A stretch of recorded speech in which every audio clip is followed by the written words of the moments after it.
Our Not So Lonely Planet Travel Guide Volume 3 review is excited to visit a place you recognize. The Round the World Travelogue following the adventures of Asahi and Mitsuki as they visit country after country, together has reached a destination that's very familiar to our readers to Anime Yuki News, London, and they arrive to stay with the Mitsuki's old friend, Kaoru, just in time to see in the new year. But first, they want to see all the London tourist sites they know from the movies, Buckingham Palace, Paddington Bear at Paddington Station, Peter Pan at Kensington Gardens, a platform at King's Cross Station, and of course, take afternoon tea at the Goring Hotel, as Kaoru's flatmate Paul has a car. The next day, they're all off to Edinburgh to admire the capital of Scotland, and maybe sample haggis or not. Underlying all the sightseeing is a certain tension. Asai is still adamant that they shouldn't tell friends or family that he and Mitsuki are a couple, until the Mitsuki surprise he admits to Kaoru that they're together. His ring is something of a giveaway. And then Kaoru's flatmate Paul arrives and, as they're chatting, reveals that he's gay too. When all four check in to a hotel in Scotland, Paul suggests that he should share a room with Asahi and Mitsuki with Kaoru. Mitsuki's not all happy with this arrangement, but it gives him the chance to explore with Kaoru about how he feels about the round the world trip and what will happen when he and Sahi eventually go home. Because of the reminiscence that takes place with Mitsuki and Kaoru, we get to learn more about how Asahi and Mitsuki first met at high school, and that there was an unvoiced attraction, even though it not happened between them until a chance meeting many years later. Back in London, the two set off on New Year's Eve for the South Coast. I'm surprised the public transport was all working, but there we are. At a bracing walk that we view, the Seven Sisters. No matter they're exhausted to see in the new year as midnight strikes from Big Ben and the firework display begins.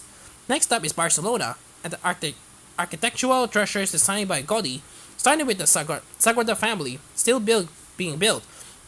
We're meeting up again with Paul, who's in Spain on business for tapas, paella and sangria, and heart-to-heart, Mitsuki's English is still not so good, so Asai has to keep translating, and Paul has a surprising confession to make. The next destination in this volume is Morocco, and a solitary reminder for Asai to free-spirited Mitsuki that in this country same-sex relationships are illegal, and that a trip to the Sahara Desert, including camel riding. There's no doubt that Yuki readers will be especially eager to read this volume to see what Mitsuki and Asai make on their way to sold up toward our shores in winter too. However, because Monsorai is showing us country after country, drawing the eyes of our two protagonists, it's as much the story of their revolving relationship, because as the old saying goes, courtesy of Neil Gaiman, wherever you go, you take yourself with you.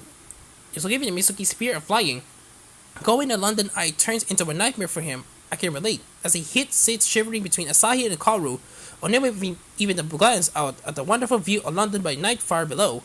This volume spends time exploring how Mitsuki and Asahi feel as they remember their first meeting in high school and how their relationship has evolved.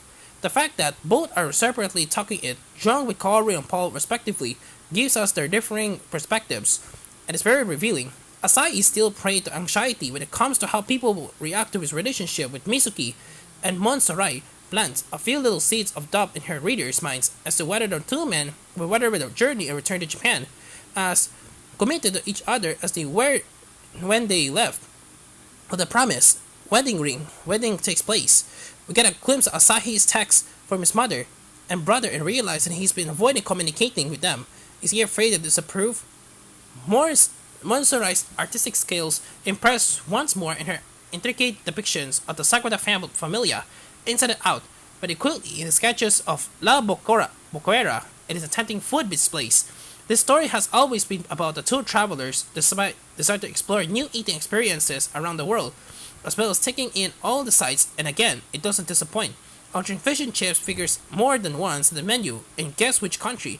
There's also a bonus trip chapter in the end. The translation for Tokipop is again by Katie Kimura, and it deals effortlessly as before, with all the vocabulary for the new countries visited, Great Britain, Spain, and Morocco. The digital version is reviewed here, as with most of Tokipop's new titles, the physical book following, in this case in January. This is another fun-to-read volume in Monsorai's lively series, with plenty about food of the countries visited as well as little snippets of history and culture. It also presents a realistic and believable portrait of a same-sex relationship, navigate the ups and downs of living and traveling together, and stands out from many other LGBTQIA+ manga in this respect. Recommended, and give its teen rating accessible to younger readers. The next volume is not yet out in Japan, but the latest chapter can be read in Japanese for a short while on Makomi, Makomi Online. The Way We Walk on Earth, Ceremony, episode 27, Makomi, 9 out of 10.